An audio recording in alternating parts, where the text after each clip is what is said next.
Hey, Jim Hoffman here from EMSSEO.com.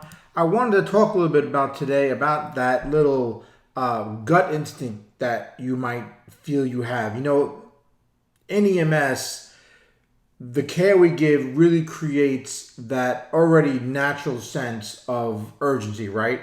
But when you get an urge to rush, it also involves a lot of risk.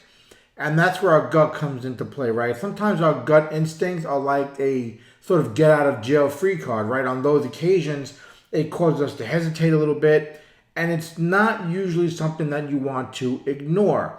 Now, a screaming patient, screaming family member may be persuasive enough to sort of drown out your thoughts. Sometimes peer pressure might be priming you to just go ahead and carry on with something, and you get sort of that air of confidence about you, and sometimes even the fear of kind of looking stupid, right? Looking foolish is going to force you to maybe just plow ahead. Now, despite any of those sort of external distractions, right, that sort of nagging sensation that you get in the back of your mind might be trying to do you a little bit of a favor.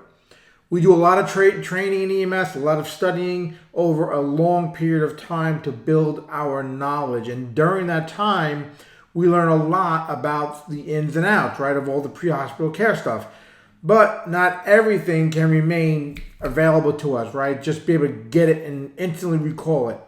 Those things that are way down in our memory banks. But remember, you do have a wealth of knowledge just waiting to break out. And sometimes that little distant snippet of information that you know is going to arouse some suspicion. That's your gut instinct. It wants you to wait until it's got some time to get up there, to get to the front of your mind and ready to remind you of the very thing that you need to know in that situation, the heat of that moment. Now, of course, if you ignore it, you've got that gamble, right? And that gamble is pretty high stake when you talk about patient care. So you want to avoid it. You want to prevent an unnecessary mistake in the first place, which is your ultimate goal. Not to mention that avoidance of the frustration, which is something I talk about a lot in TurboMedic and all, that gets involved. You're mentally sort of kicking yourself in the butt after the fact.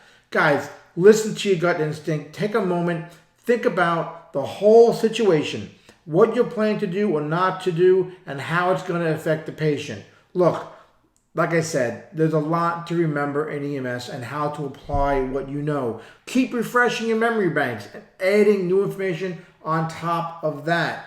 This way it keeps building your knowledge base and lets you be better at EMS. Now, of course, you need some help with that. I'm the guy. Go check out TurboMedic.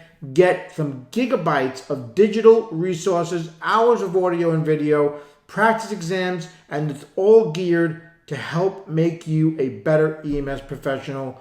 Go check it out at turbomedic.com and listen to that little voice in the back of your head. As always, Jim Hoffman, stay safe.